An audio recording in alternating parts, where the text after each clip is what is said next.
আসসালামু আলাইকুম। আশা করি আল্লাহ তাআলার অশেষ মেহেরবানিতে আপনারা সকলেই ভালো আছেন। আজকে আবার হাজির হলাম আরেকটি নতুন পর্ব নিয়ে। আজকে আমাদের আলোচনার বিষয় হচ্ছে উচ্চারণ কখন বাংলা অক্ষর এর মতো করে উচ্চারিত করব। অর্থাৎ আমরা যদি কোনো ইংরেজি শব্দে বর্ণটি দেখি বা বর্ণটির উচ্চারণ তো অনেক রকম হয়ে থাকে। আজকে আমাদের যে রুলসটা হচ্ছে সেই রুলসটা হচ্ছে এ উচ্চারণ কখন বাংলা অক্ষর এর মতো করে উচ্চারিত হবে। তো দেখেন, বর্ণ যদি শব্দের প্রথমে থাকে, অর্থাৎ কোনো ইংরেজি শব্দের শুরুতে যদি বর্ণ থাকে এবং তারপরে যদি আর ব্যতীত একটি মাত্র কনসোনেন্ট থাকে, অর্থাৎ কোনো শব্দের শুরুতে যদি বর্ণ থাকে এবং তারপরে যদি একটি অক্ষর, সেটি হচ্ছে আর ব্যতীত যদি অন্য কোনো কনসোনেন্ট থাকে এবং তারপরে ভাওয়েল থাকে, অর্থাৎ এ এবং এর মাঝে একটি কনসোনেন্ট যেটি আর ব্যতীত থাকে।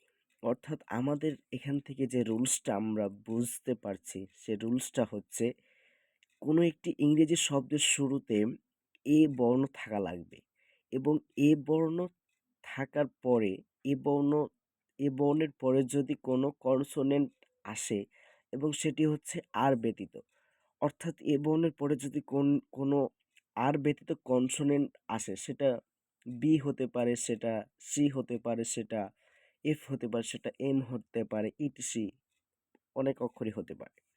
কিন্তু শুধুমাত্র আর ব্যতীত যদি অন্য কোনো অক্ষর আসে এবং তারপরে যদি ভাওয়েল থাকে, অর্থাৎ ভাওয়েল অক্ষরটি যদি থাকে, তাহলে আমরা ওই বর্ণের উচ্চারণ আমরা কেমন করব? বর্ণের উচ্চারণ করব আমরা বাংলা অক্ষর এর মতো করে আমরা উচ্চারিত করব। তাহলে আমরা শর্তটি যদি আবার পড়ি তাহলে বিষয়টি মনে হয় আরো বোঝা সহজ হবে। দেখেন, বর্ণ যদি শব্দের প্রথমে থাকে এবং তারপরে যদি আর ব্যতীত একটি মাত্র কনসোনেন্ট থাকে এবং তারপরে ভাওয়েল থাকে, অর্থাৎ এ এবং বর্ণের মধ্যে একটি কনসোনেন্ট যেটি আর ব্যতীত একটি কনসোনেন্ট থাকবে এবং তারা একই সিলেবলভুক্ত হয়, তাহলে ওই শব্দে আমরা বর্ণের উচ্চারণ বাংলা অক্ষর এর মতো করে উচ্চারিত করব। উদাহরণ দেখলে বিষয়গুলো আরো ক্লিয়ার হওয়া যাবে। দেখেন এখানে কি হয়েছে।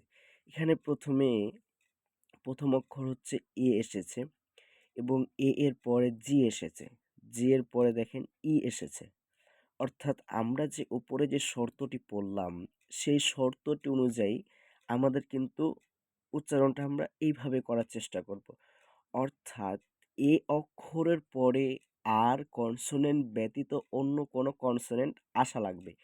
বর্ণের পরে কিন্তু আর কনসোনেন্ট থাকলে উপরের রুলসটা মানবে না। তাহলে আমাদের কি করতে হবে? বর্ণের পরে যদি আর ব্যতীত অন্য কোনো কনসোনেন্ট থাকে এবং তারপরে যদি থাকে, তাহলে তার উচ্চারণ বাংলা অক্ষর এর মতো করে উচ্চারিত হবে। তো দেখেন এখানে কি হয়েছে, এ জি ই এর এখানে এর উচ্চারণটা কেমন হবে? এজ। কেমন হবে? এজ। এজ অর্থ কি? এজ অর্থ হচ্ছে বয়স। এজ অর্থ কি? এজ অর্থ হচ্ছে বয়স। তারপরে দেখেন এ টি ই, দেখেন এখানে কিন্তু এর পরে কিন্তু আর আসেনি, এর পরে টি এসেছে। টি এর জায়গাতে আরো অনেক অক্ষর আসতে পারে। তো দেখেন এ টি ই এর উচ্চারণ কি হয়েছে? অ্যাট। এর উচ্চারণ কি হয়েছে? অ্যাট। এটি কিন্তু হচ্ছে ইট এর পাস্ট ফর্ম। এটি হচ্ছে ইট এর পাস্ট ফর্ম। সো ভিউয়ার্স, ভিডিওটি কেমন লেগেছে আপনারা অবশ্যই কমেন্টস বক্সে জানাবেন এবং এরকম যদি আরও ভিডিও চান তো কমেন্ট করবেন। ইনশাআল্লাহ আপনাদের জন্য ভিডিও নিয়ে আসবো। আসসালামু আলাইকুম ওয়া রাহমাতুল্লাহ।